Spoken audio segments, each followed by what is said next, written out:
Hello and welcome to another rendition of the First Rate Legacy podcast. We're so glad to have you here. And today I've got two very special guests with me. From First Rate, our one and only Brian Puerschner, and from F.O.O.D comes Wayne A. Shareef Jr.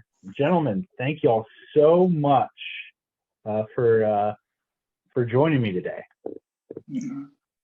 Thanks for having me. I appreciate it, Blake and Brian. Appreciate you guys on this good Monday afternoon. Yeah, it's a very nice day, and even if the Eagles were recently victorious, it's still a nice day. Exactly. But yeah, we're so glad to have you, and this is going to be a great opportunity for us to kind of show how first raters are able to connect with what they know and participate in it. And so, Brian, first, I kind of want you to kind of introduce yourself and tell us a little bit about who you are and how long you've been a first rater and what that's been like for you. Yeah, sure. So, my name's Brian Puerschner. I am account manager on our business development team. I've been with First Rate going on 14 years now, so a little while. Was introduced to First Rate in 2008 when we were kind of going through a little bit of a recession within the financial services industry. So actually a good friend of First Rate, the Spalding Group, introduced us, and kind of the rest is history. So that's kind of how I found First Rate. It's kind of a unique way to find a company located in Arlington, Texas, when I live in New Jersey. So, but since then, when I started as a remote employee, and to date, I am still a remote employee. At that time, had heard upon getting introduced to First Rate that it was a unique organization, and definitely lived up to that reputation. So it was a little bit of a prepare you for it much. I remember when I was interviewing as well, that they're like, yeah, it's unique, and then every time I was in a new round, they'd say something new, and I'd be like, nah, this can't be real.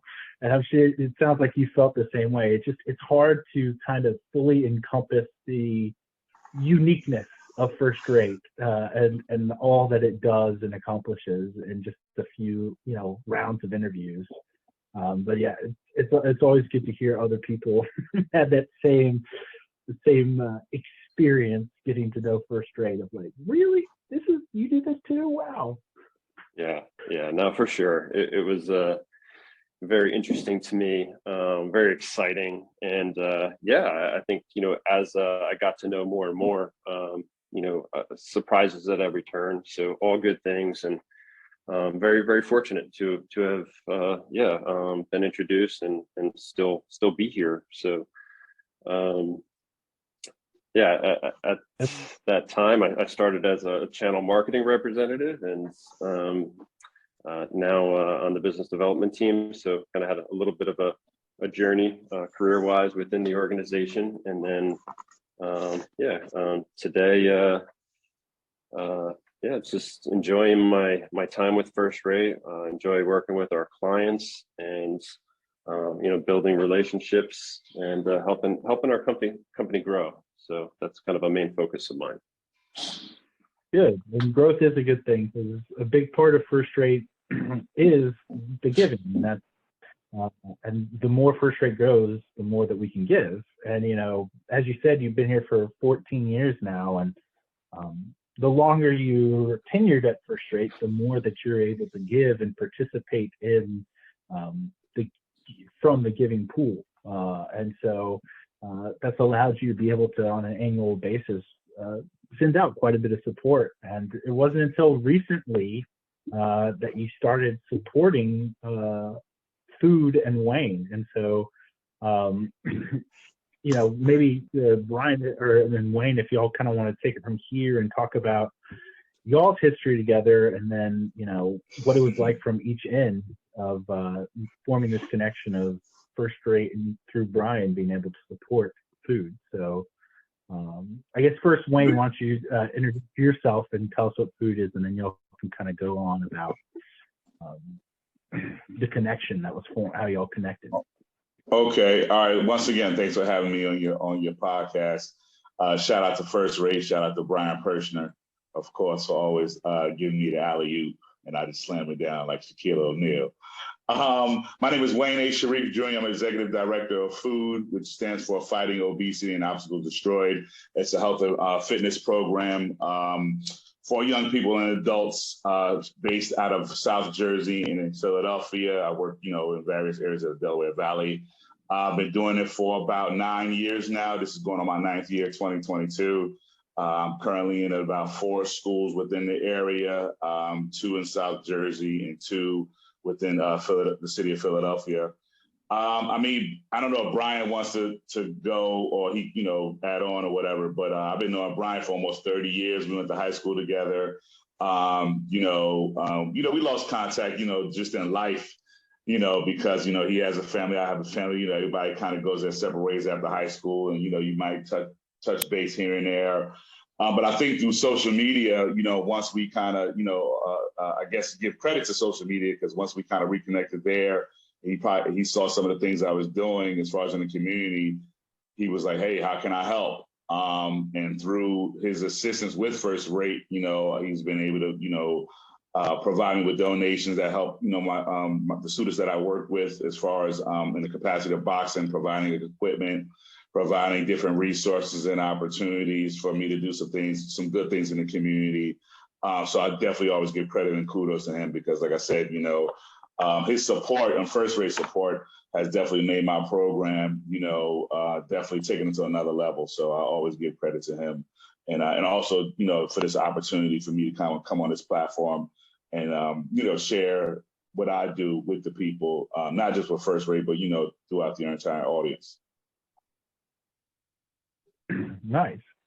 Yeah. And so, because you've known each other for so long. Yeah. I mean, what was it, Brian? You protected him on your high school football team, or was it vice versa? Who was supposed to protect whom? I can't remember. The key word is supposed to. He didn't run to my side of the line too much because he knew he probably would have got smashed. But I did my best. So I hope he doesn't have any residual effects for all those years. I apologize if you do, B, for getting you down. No, so. Not at all. Wayne made my job easy. So yeah, definitely. Without him on the line and several others, we Right. definitely could have had a different experience back then. Good, a lot of good memories. Yeah, I was thinking that if you hadn't have protected Brian as well as you did, then he probably wouldn't think so highly of you all these years later and want to help support you. So he might have held a grudge if you. Yeah, that may be true. I never looked at it like that. That may be true. Yeah, that definitely may be true. So I appreciate the fact that like I said, that I was able to protect him and do all the other things, and definitely, like I said, for him and his thoughts on my program, I highly appreciate that and the things he's been able to do for me. And so, speaking of that, rekindling that connection in social media, Brian, what was it like? What was it that kind of inspired you to kind of reach out and want to kind of help Wayne and food and the community? Like, what kind of was that spark that got this the support and this moving started? Yeah, so I think there kind of a few different factors drove that. One, just like to recognize First Rate and their support and promotion of business as a mission, which really allows us to direct funds from the organization towards different charitable organizations. And I've been doing that since I started at First Rate, and it definitely helps create passion for what we do and growing our organization. And it allows us to have impact and purpose for getting up, going to work, and really being successful, and helping our clients be successful. So I think with that drive, really gives a lot of meaning for me. From just making that connection from a career, work, and then community. So I've been supporting a lot of different organizations over the years, but when I kind of got reconnected with Wayne, we had a lot of things going on in the world, and that was COVID. It was COVID. It was just a lot going on in society that I think Wayne kind of reached out, and as a kind of leader of a lot of our friends and people we went to high school with, started organizing these monthly calls to get people together and kind of change the vibe, and I thought that was pretty cool. But with that, I started looking into kind of what Wayne was up to and seeing, what he was doing in the community, and I was very inspired. I didn't realize that he was doing all that, and I thought it was great. And that's when I started asking, what can I do? How can I help? And started learning more about what he was doing, and kind of that's really how it all started. It's been a few years since then, and continuing to help support his organization. I see that blossoming and growing too. So that's a great thing, and happy to be able to help out. But again, I'm fortunate to be able to do that, and First Rate is makes that all possible. Well, First Rate's happy, and is always thrilled to be able to be a part of that story, and be a part of and helps provide support through you and your passions, and through your community. I love hearing about how Wayne reaching back out to all your buddies, and in that time of when we were all longing for community and how to reclaim it, and the wonkiness of 2020. You reached out to your friends and kind of got them together so that you could build community, and from that, the community building that you were doing through food, and also bridging the gap and all these things, how that was even more was able to reinforce itself. And it's a beautiful example of how community reinforces community. Right. Yeah, I mean, it's I don't know, if you want me to build upon that, but it's funny how things work sometimes, because, and Brian said it, like we would just do, I think we did maybe about 2 or 3, kind of Zoom calls, because I think we had missed like our 26th, anniversary, high school anniversary, and then one day we were just another friend of mine, we were doing a podcast. It's funny we talk about podcasts. He and I were doing a podcast.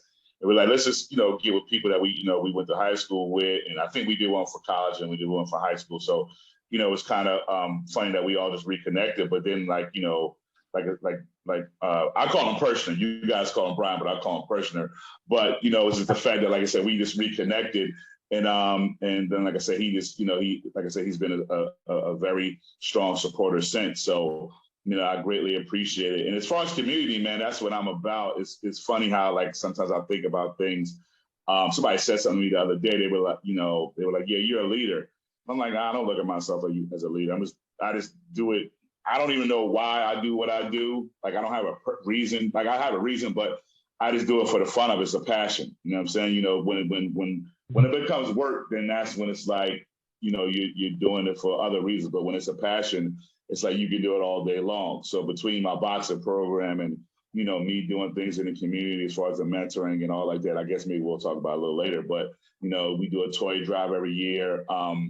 It started out initially through my fraternity, but as it's progressed, we do our toy drive, which is called Go Boots Gifts.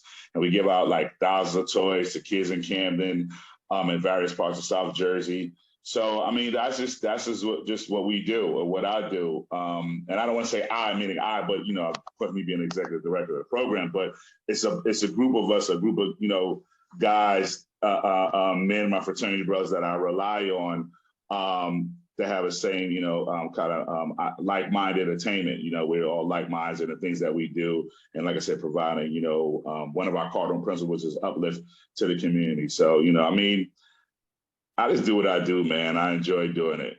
Sometimes I get emotional, when I do it or whatever, and people don't see those type of things. Sometimes people do, whatever. I cry at the drop of a hat. I'm a big punk. So, but at the same time, like I said, without, people like Puerschner and his company First Rate, and you as well, Blake, as far as giving me a platform to talk about it, it could be all for naught, to a certain degree. So I definitely appreciate it.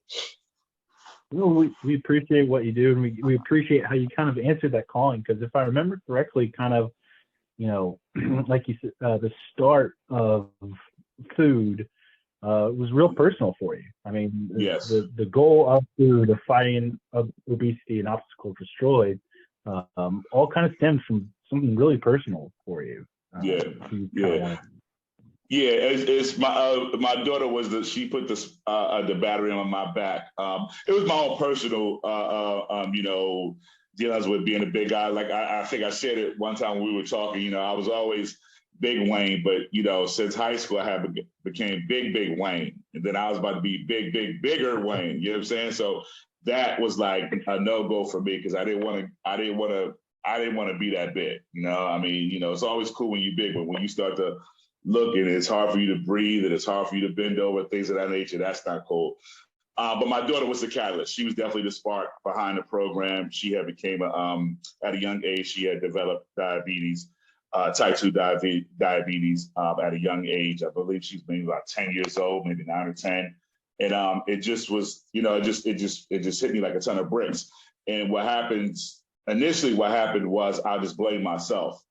The Friday night dinners and the cheesesteaks and, all of those types of things that, that we eat. Not saying we didn't eat healthy at all, but majority of those types of foods, it was just like, damn, like, how can my child, be like that? So I took a lot of the blame on myself. But then I was like, you know what? Okay, I got to make a change. So initially I started working out in this gym in South Philadelphia. Shout out to Daddis, which is no longer around, but that was like the one that kind of got the catalyst and me doing things. And then I just started back to boxing and things of that nature. And then even with that, I made changes to my diet. Once I made the changes to my diet, a lot of things as far as, weight wise and health wise started to change. But then once again, I had to go back to my daughter, because although, she was the catalyst, I still wasn't implementing the things for her. And then once we as a family got aboard, my wife, that's actually my fiance. She might have been my girlfriend. Who knows? I don't know. It's been so long we've been together. But once she got aboard, and then we got, my daughter got aboard, it was like, we just kind of changed our whole mindset around certain things. Not saying that we don't enjoy certain foods, but we realized that we had to make changes, in our lives and in our diets. And, and then that was that. Then, a few months later, I was like, listen, I want to do this for kids. Initially I started out working with young people, or that's the goal, to always work with young people.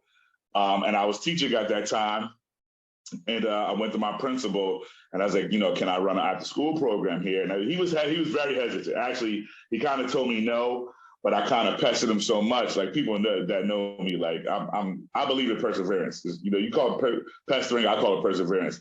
You can't tell me no, because I'm always find another way, or I'm just going to always come back to you like, okay, I gave it a few weeks and he said no initially. And he's like, because the big thing is people are always afraid of boxing. They think that we're going to be fighting.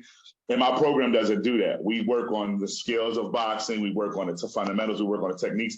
And then, we work on the cardiovascular aspect of it. So it's like 4 different things that we do, or that I try to do within the program as far as when it comes to the actual workout itself. But to go back to the initial point, once, and I'm jumping around, so let me slow myself down. But once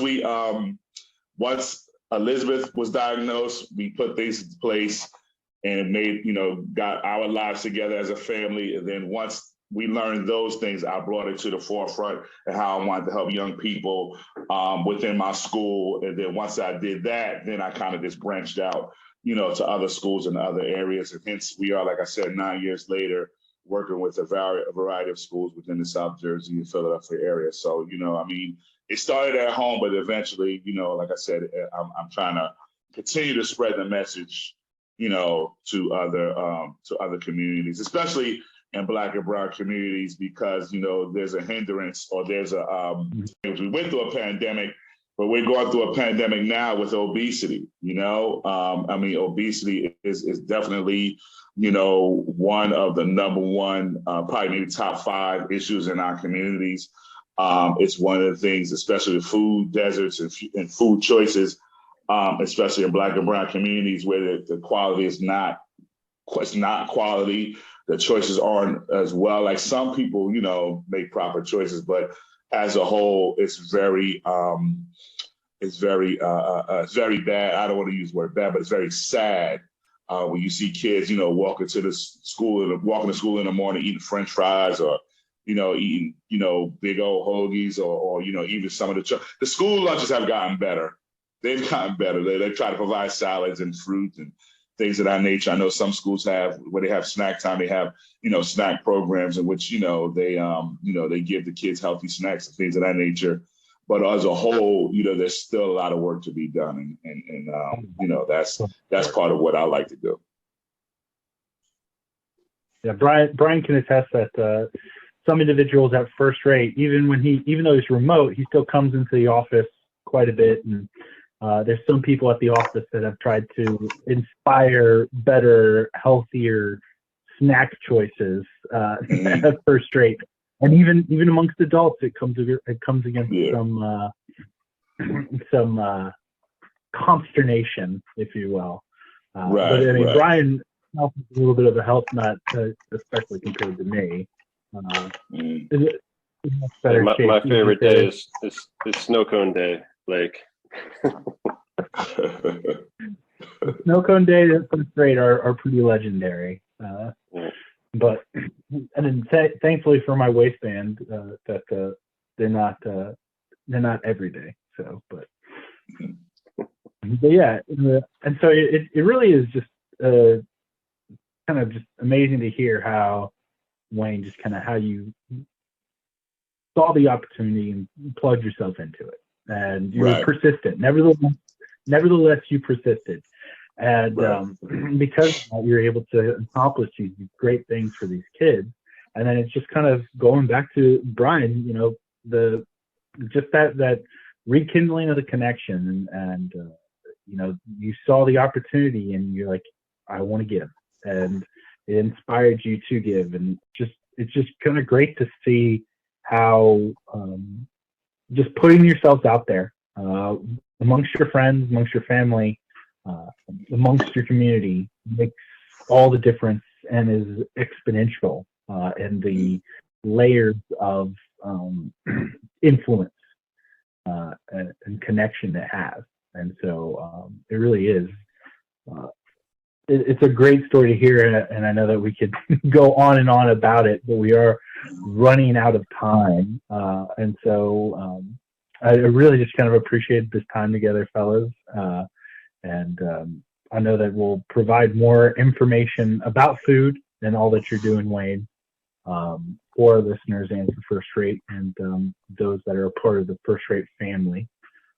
And Brian, thanks again for connecting me with Wayne and connecting First Rate with Wayne through your giving and through these introductions. We really appreciate it. And Brian, thanks for being a stalwart giver always, every year, as your giving increases, making sure you give every penny of it out. So we appreciate that. And thank you for taking that leap back in 2008 to become a part of the First Rate family, and us not scaring you away.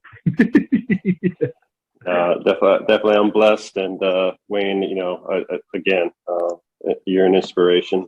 All your hard work, your perseverance, you're continuing to build the organization and expand it into other areas. So kudos to you, and thanks to First Rate for giving me the opportunity to help a friend.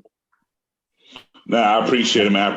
Listen, I say this to you all the time. I always appreciate you, and your support and your donations. And from, like I say, from you, from me, from my food family to you, I definitely appreciate you in First Rate. And I appreciate your friendship, for almost 30 years. So I definitely appreciate you, brother. Definitely appreciate you. And Blake, thanks for letting me come on your platform, man. I've done podcasts before. I usually act a fool. So that was kind of good just to kind of be civil and have no shenanigans, no shenanigans.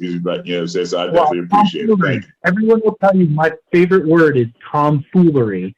And I'd say that we didn't have shenanigans, but we maybe had a little tomfoolery. And I can already forecast plenty of tomfoolery in our future. So we really appreciate it. And we thank you all for listening and for hanging around. And we look forward to seeing you on the next episode of the First Rate Legacy Podcast.